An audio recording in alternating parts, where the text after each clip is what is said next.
नाज़रीन, जंग में ईरान की तरफ से एक सरप्राइज अटैक किया गया है और इस हमले को इस जंग का टर्निंग पॉइंट कहा जा रहा है। हमले तो मुसलसल जारी हैं, लेकिन इस हमले को इस जंग के एक टर्निंग पॉइंट के तौर पर देखा जा रहा है, जिसके बाद ये एक तो मेजर एस्केलेशन हो सकती है। यानी टर्निंग पॉइंट किस चीज का? ये टर्निंग पॉइंट हो सकता है एक मेजर एस्केलेशन के हवाले से, या फिर ये टर्निंग पॉइंट हो सकता है एक सीज फायर के हवाले से, क्योंकि इसमें तबाही अब इसराइल की इतनी मच रही है कि इसराइल का इंफ्रास्ट्रक्चर, क्या उनकी पूरी ये जो ऑक्यूपेशन है वो तेजी के साथ जब वो कोलैप्स कर रही है, तो ये या तो मेजर एस्केलेशन की तरफ लेकर जाएगा, या फिर वेस्टर्न जो पावर्स हैं वो देख लेंगी कि इजराइल का हशर क्या हो रहा है, तो वो अब पुश करेंगी जंगबंदी के हवाले से। ये इतना बड़ा हमला जो है वो ईरान की जानिब से कर दिया गया है। 17वीं लहर नाज़रीन ईरान की तरफ से फायर हुई है, और जैसा कि हम पैटर्न देख रहे हैं, हर अगली लहर पिछली से जो है वो ज्यादा ताकतवर होती है। तो जाहिर बात है ये 17वीं लहर भी बहुत ज्यादा ताकतवर है, बहुत ज्यादा इसमें तबाही मचाई गई है।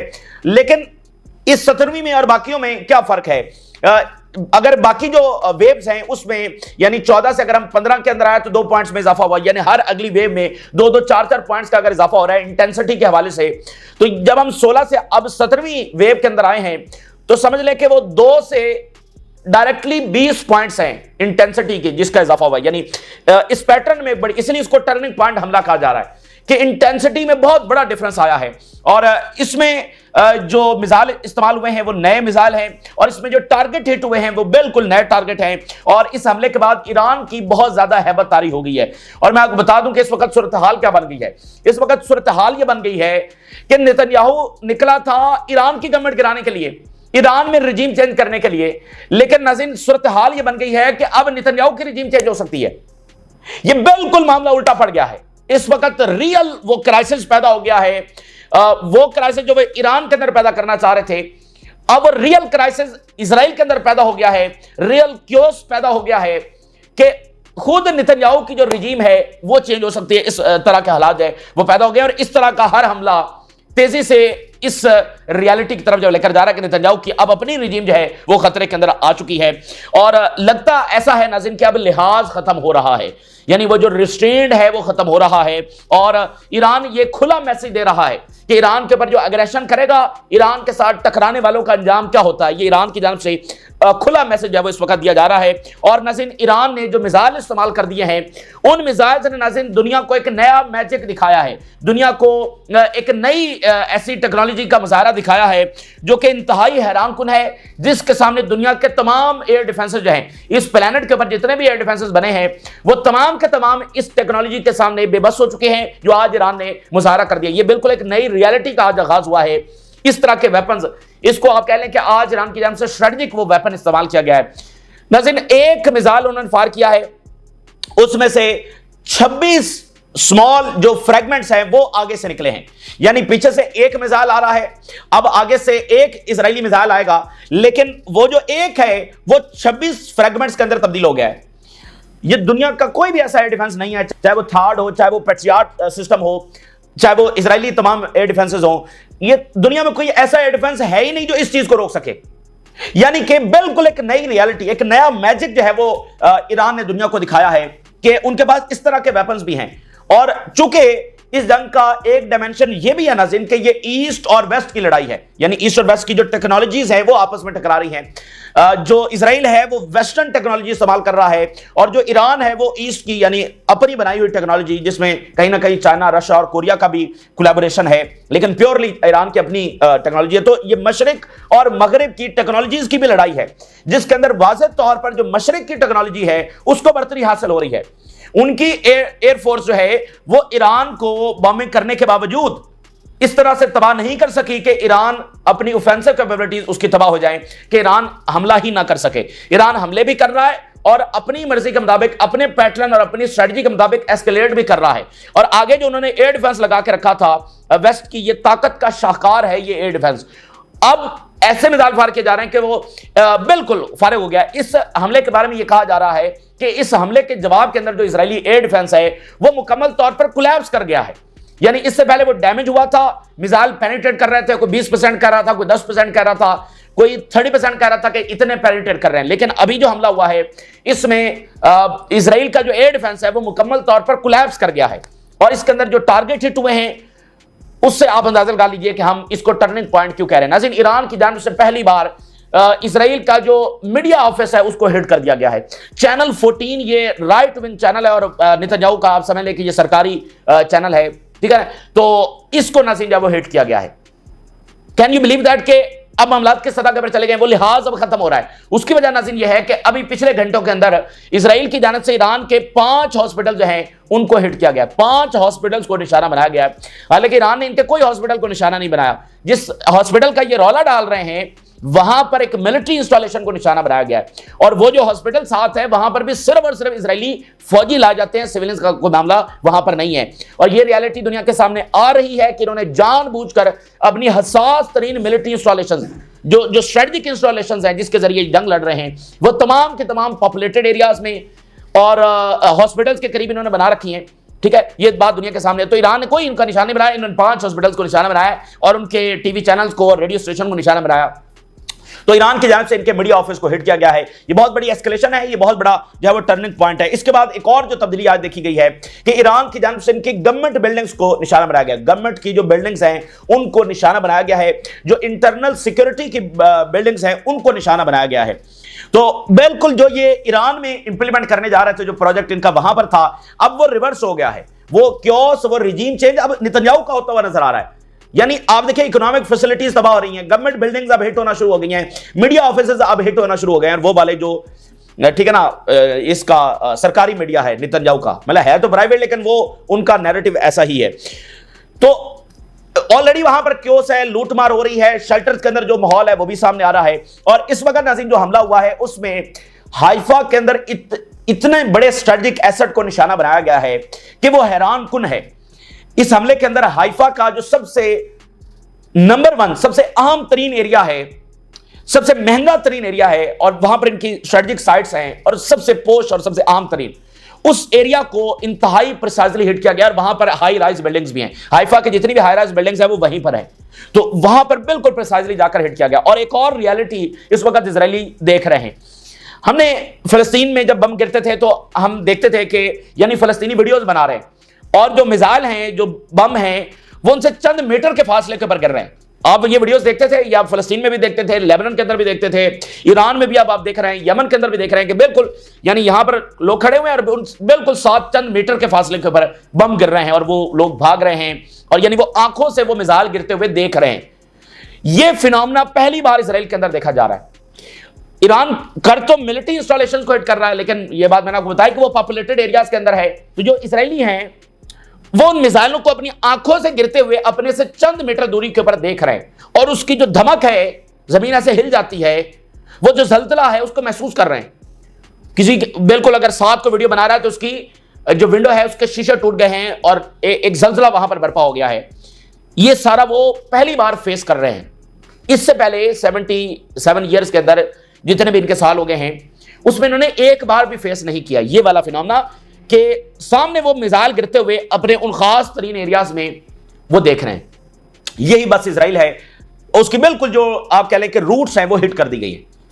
ये बहुत बड़े हमले इस वक्त ईरान जो है वो कर रहा है। और वहां से नाज़रीन जो अब वीडियो सामने आ रही हैं कि इस तरह से मिसाइल इतनी प्रेसिजन के साथ वहां पर गिर रहे हैं, तो इजराइल की जो ताकत है जो पिछले आप कह लें कि 7-8 दिनों के अंदर एक्सपोज हुई है, आज के इस 17वीं लहर के हमले के साथ बिल्कुल बीच चौराहे वो आप कह लें कि उसकी हकीकत खुलकर सामने आ गई है। बीच चौराहे इनकी जो ताकत है वो बुरी तरह से एक्सपोज हो गई है। जिस तरह से मिसाइल गिर रहे हैं और प्रिसाइजली गिर रहे हैं और उस खास तरीन एरियाज के अंदर गिर रहे हैं, ये बिल्कुल तबाही और ये दुनिया के सामने उनकी हकीकत जब वो खुलकर आ गई है। तो अब नेतन्याहू खुद, अब आप देखें नेतन्याहू की क्या हालत है, रोजाना की बुनियाद के ऊपर ये किसी ना किसी मलबे के ढेर का विजिट कर रहा है। तल अवीव के अंदर ये रोजाना किसी ना किसी मलबे के ढेर के ऊपर जा रहा है और वहां पर खड़े होकर विक्टिम कार्ड जो है वो खेल रहा है और कह रहा है कि देखो ये हमारे साथ ईरान क्या कर रहा है। ठीक है, पहले दिन ये वेलिंग वॉल के ऊपर गया था और इसकी शैतानी मुस्कुराहट रुक नहीं रही थी। अब ये जो है ना वो तल अवीव में जगह जगह खंडरात और मलबे के ढेर के ऊपर इस वक्त जा रहा है और उसकी जो तस्वीर हैं, मतलब इसका चेहरा जो है वो इस वक्त देखने वाला है। तो ये आप सोचे, यानी नेतन्याहू जो लाखों लोगों को इस वक्त शहीद कर चुका है, अब इजराइल वो हालत में आ गया है कि वो शिकस्त फाश की तरफ बढ़ रहा है। तो मुझे बताइए, अगर जंग रुकती है मिसाल के तौर पे, तो नेतन्याहू का मुस्तकबिल क्या है? तो ये कोई मामूली वाकया नहीं है जो यहां पर हो रहा है। और इजराइल को शिकस्त होती है तो फिर इजराइल तो बिल्कुल, यानी मिडिल ईस्ट तो बदल कर रह जाएगा ना, मिडिल ईस्ट में तो बिल्कुल एक नया मिडिल ईस्ट जब इमर्ज होगा। तो यहां से या तो दुनिया ने इसको सीजफायर की तरफ लेकर जाना है, क्योंकि दुनिया इस बात को देख ले कि ईरान हारने वाला नहीं है और वो जंग आखिरी हद तक जारी रखेगा, और अगर ये जंग लंबी चलेगी तो ये फिर बहुत बड़ी जंग के अंदर तब्दील हो जाएगी। तो यहां से अब जो हम आगे बढ़ रहे हैं, या तो हम उस पॉइंट की तरफ जा रहे हैं कि रीजनल वॉर की तरफ, या फिर खुदा न खास्ता हम एक न्यूक्लियर एस्केलेशन की तरफ भी जा रहे हैं, क्योंकि नेतन्याहू यहां पर मौजूद है और वो दुनिया का खतरनाक तरीन शख्स है। इसको बिल क्लिंटन ने भी दुनिया के अमन के लिए खतरा करार दे दिया है। और ट्रंप के बारे में वाशिंगटन पोस्ट ने यह लिखा है कि एक ही शख्स जो दुनिया को आलमी जंग की तरफ और न्यूक्लियर वॉर की तरफ लेकर जा सकता है, उसका नाम है ट्रंप। तो ऊपर ट्रंप है, नीचे नेतन्याहू है, और ऊपर से ये हार रहे हैं, हार इनको कबूल नहीं है। तो ये मामला बड़ा गड़बड़ है, इसलिए उन्होंने ये जंग जो छेड़ी है, अब ये बड़ा ट्रिकी, बड़ा कॉम्प्लेक्स मामला है कि इससे मामला कैसे हल होंगे, इससे मामला अमन की तरफ कैसे जाएंगे, अब ये बड़ा मुश्किल है। तो वाइड रेंज के जो टारगेट्स है वो इस वक्त हिट हुए हैं। मैं आपके सामने हेडलाइंस रखने जा रहा हूं, और इस हमले से कबल जो है सुप्रीम लीडर का मैसेज भी जारी हुआ है। अब वो ऐसे कुछ हमले होते हैं जिससे पहले वो मैसेज जारी करते हैं, तो अब उन्होंने मैसेज जारी किया, क्योंकि इजराइल मुसलसल जो धमकियां लगा रहा है उनको हिट करने की, और उनको पता भी नहीं है कि वो किस तूफान को दावत दे रहे हैं। तो उन्होंने मैसेज जारी किया और उन्होंने कहा कि the Zionist entity is being punished now, इस वक्त जो है उसको पुनिश किया जा रहा है। ये उन्होंने स्टेटमेंट जारी की, उसके बाद ये हमला हुआ। Wave of 17 of missile targeted military centres. अब ये जो 17वीं लहर है, इसमें बड़े वाइड रेंज टारगेट्स हिट हुए हैं, इसको बिला वजह हम टर्निंग पॉइंट नहीं कह रहे। मिलिट्री सेंटर्स बड़ी तादाद के अंदर हिट हुए हैं, डिफेंस इंडस्ट्रीज हिट हुई हैं, एक नहीं कई डिफेंस इंडस्ट्रीज हिट हुई हैं, और इसके अलावा जो नेवतम एयरबेस है जहां पर इनके F-35 खड़े हुए हैं वो हिट हुए हैं। अभी इनके बहुत सारी जंगी तैयारी खबर आ रही है कि वो साइप्रस से फ्लाई कर रहे हैं, क्योंकि इनकी एयरबेसेस महफूज नहीं है। नेवतम एयरबेस हिट हुई है, और हैत जरीम जो बेसेस हैं वो हिट हुई हैं। वेरी वेरी इंपॉर्टेंट, यानी कि ये वाले टारगेट्स हिट हुए हैं, और उसके अलावा दूसरे जो टारगेट्स हैं उनकी डिटेल्स मैं आपके सामने रख रहा हूं। लेकिन आप अंदाजा करें कि इजराइल की तो सारी जो उसकी कोर ऑफ पावर है, जो उसकी सारी मिलिट्री कोर है, उसको तो तबाह किया जा रहा है। उनकी नेवतम बेस, जिसको दुनिया में आज तक कोई हिट नहीं कर सका, उस तरह से नुकसान नहीं पहुंचा सका, उनकी एयर बेसेस, उनकी मिलिट्री साइट्स, उनकी डिफेंस इंडस्ट्रीज, उनकी स्ट्रेटेजिक साइट्स, पीछे बचा क्या है। और अब हम ये भी देख रहे हैं कि ईरान मिसाइल कम इस्तेमाल कर रहा है, तबाही ज्यादा ला रहा है। वो कहते हैं ना, मारता कम हूं और घसीटता ज्यादा हूं, तो कोई इस तरह वाली सूरत हाल पैदा हो गई है। अब वो मिसाइल कम करते चले जा रहे हैं, तबाही ज्यादा होती चली जा रही है। उसकी वजह सिर्फ एयर डिफेंस है, वो एयर डिफेंस फारिग हो रहा है। और ये वाले मिसाइल तो ये अगर वो एक भी भेजेंगे तो आगे उसको कोई रोक ही नहीं सकता है, क्योंकि उसमें से 26 फ्रैगमेंट्स निकल रहे हैं, उसको कैसे रोकेंगे। वो एक भी इनसे नहीं रुकने वाला है। और IRGC टारगेटेड द चैनल 14, बहुत बड़ा वाकया, चैनल 14, और इसके हेडक्वार्टर को निशाना बनाया है हाइफा के अंदर। इसके लिए मिसाइल कौन से इस्तेमाल किए, जो सिजील मिसाइल हैं, सिजील 3 मिसाइल इस्तेमाल किया। यानी सिजील भी एक फैमिली है, 1 2 3, और इसमें सिजील 3 ये लॉन्ग रेंज मिसाइल है, इसको इस्तेमाल किया है आफ्टर प्रियर वार्निंग्स। इससे पहले आपको याद है ना, जिस दिन ईरान का मीडिया हिट हुआ था, तो उस दिन ईरान ने कहा था कि हम इनके मीडिया को हिट करेंगे, वार्निंग जारी की थी, लेकिन हिट नहीं किया था। लेकिन इजराइल बाज नहीं आया, वो हॉस्पिटल्स को निशाना बना रहा है और जो सिविलियन सेंटर्स हैं उनको निशाना बना रहा है। तो अब जो है उन्होंने इस बिल्डिंग को हिट कर दिया। अब जाहिर बात है इजराइल इस पर रोना धोना करेगा, विक्टिम कार्ड खेलेगा, लेकिन दुनिया ने अगर रियलिटी देखनी है तभी इस मामले का हल निकलेगा। अगर वो इसी विक्टिम कार्ड के अंदर इजराइल के आ जाएंगे तो फिर इससे एस्केलेशन ही होगी। अगर वो रियलिटी को देखने के लिए तैयार नहीं है कि इजराइल ने जंग मुसल्लत किया, वो हॉस्पिटल्स के ऊपर बमबारी कर रहा है, वो सिविलियन टारगेट्स को हिट कर रहा है, तो अब ये रोना धोना शुरू कर दें तो फिर वो दुनिया को रियलिटी देखनी चाहिए। Israeli media, huge explosions heard in तल अवीव एंड यरूशलेम। पूरे का पूरा इजराइल इस वक्त धमाकों से लर्जा है, बाकायदा लर्जा है। बड़े धमाके वो कह रहे हैं कि तल अवीव में सुने गए हैं और यरूशलेम के अंदर, वहां पर इनकी मिलिट्री साइट्स हैं और वहां पर हिट हुए हैं। Iranian missile carried 26 small rockets causing extensive damage within a radius of hundreds of meters. 26 rocket small fragments निकले हैं सिर्फ एक मिसाइल से, और उन्होंने जो तबाही मचाई है वो 100 जो मीटर का दायराकार है, यानी कई 100 मीटर के दायराकार में। यानी इसका मतलब क्या है, एक टारगेट है उसको वो हिट करने जा रहे हैं, आगे से वो एक मिसाइल फायर हो गया है, तो वो 26 में तकसीम हो गया है और वो मुख्तलिफ इतराफ से जाकर उसी टारगेट को हिट करेंगे। यानी जिस टारगेट को उन्होंने निशाना बनाया है उसको अब निशाना बनने से कोई नहीं रोक सकता, क्योंकि वो 26 उसमें से निकलेंगे और उनमें से कोई ना कोई जाकर टकरा ही जाएगा उसको। ये जो निकलते हैं इनका मकसद ये नहीं होता कि ये बस इधर उधर जाकर गिरते हैं, ये भी उसी टारगेट को परस्यू करते हैं लेकिन इधर उधर भी गिरते हैं। तो 26 से निकलने हैं, उनमें से कोई ना कोई आकर उस टारगेट को हिट कर ही जाएगा। तो जैसे इजरायली एयरफोर्स के पास ये कैपेबिलिटी है कि वो जिस टारगेट को हिट करना चाहती है वो हिट कर लेती है, इसी तरह उसके बिल्कुल बराबर नहीं लेकिन एक खास सतह तक ईरान के पास भी ये कैपेबिलिटी हम देख रहे हैं कि वो जिस टारगेट को निशाना बनाना चाह रहे हैं वो निशाना बना पा रहे हैं। ईरानी missile hit an Israeli government compound in Haifa. ये पहला ऐसा वाकया है, मीडिया ऑफिस और गवर्नमेंट की बिल्डिंग। तो रिजीम चेंज होना उधर था, हो इधर रहा है, ठीक है ना। ऐसे को तैसा बस मतलब टिट फॉर टैट वाला गवर्नमेंट बिल्डिंग को हिट कर दिया है। ह्यूज एक्सप्लोजन्स इन तेल Aviv. The new wave of missiles launch toward Israeli occupation. Iran launched dozens of missiles against Israel. Israeli media says all Israeli settlers वो बॉम्ब शेल्टर्स की तरफ भागे और कहां से लेकर सदर्न मोस्ट पॉइंट से लेकर नॉर्दर्न मोस्ट पॉइंट तक, यानी इजराइल के एक कोने से लेकर दूसरे कोने तक उन्होंने इंस्ट्रक्शन जारी किया कि तमाम के तमाम इजरायली जो है वो शेल्टर्स की तरफ भागें। ये सूरत हाल है। The home command issues orders to all Israelis to head to bomb shelters, जो अब महफूज भी नहीं है। इब्तदाई रिपोर्ट्स के मुताबिक मिसाइल इंपैक्ट इन गुश्तन, ये उनका सबसे ज्यादा अहम तरीन और हसास तरीन एरिया है गुश्तन तेल अवीव के अंदर। यहां पर वो कह रहे हैं कि मिसाइल आकर गिर गए। और इसके अलावा जो रमत गान का एरिया है ये हाइफा के अंदर है, यहां पर आकर मिसाइल गिर गए हैं। इसके अलावा missile made impacts in occupied Haifa dealing extensive material damage, भरपूर एक्सटेंसिव तबाही जो है वहां पर मचाई है। The missile used in the latest barrage are being used for the first time, पहली बार ये मिसाइल। अब आप मुझे बताएं कितनी लहर के अंदर, कितनी वेव्स के अंदर हम ये बात कर चुके हैं कि ये मिसाइल भी पहली बार इस्तेमाल हो रहे हैं, ये मिसाइल भी पहली बार इस्तेमाल हो रहे हैं। और आज 17वीं वेव के बाद भी हम ये नहीं कह रहे, ईरान ये नहीं कह रहा कि आज उन्होंने सारे मिसाइल इस्तेमाल कर लिए। वो कह रहे अभी हमारे पास बहुत सारे ऐसे पड़े हुए हैं जो अभी इस्तेमाल नहीं हुए। तो ये वो मैसेज दे रहे हैं अमेरिका को। There have been at least 6 impact zone across the occupied Palestinian territories. 6 सबसे बड़ी जोन हैं जहां पर सबसे ज्यादा तबाही आई है। और 2 स्ट्रेटेजिक जो साइट्स हैं हाइफा के अंदर, मेयर ऑफ हाइफा बता रहा है कि हाइफा की 2 जो स्ट्रेटेजिक पॉइंट्स हैं उनको हिट किया गया है। Fire broke out in number of stations and sensitive areas in the occupied Palestinian territories, यानी पूरा इजराइल इस वक्त जो है ना वो आग की लपेट के अंदर है, धुएं शोले आग के। वो कह रहे हैं कि number of stations and sensitive sites वो आग के लपेट के अंदर है इस वक्त। This is the end of this colony. IRGC claims about the collapse of Israeli air defense system in the face of heavy missiles appear accurate। ताजा तरीन इस मिसाइल के अंदर इजराइल का जो एयर डिफेंस है वो मुकम्मल तौर पर कोलैप्स हो गया है। It appears Iranians have cracked Israel advanced air defenses and this could be one of the surprises of the war।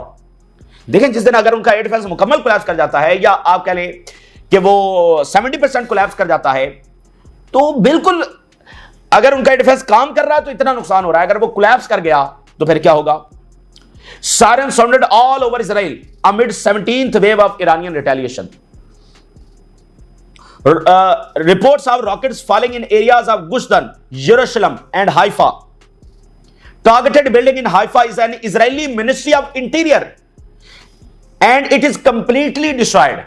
Israel ने ईरान की मिनिस्ट्री ऑफ इंटीरियर को हिट किया है।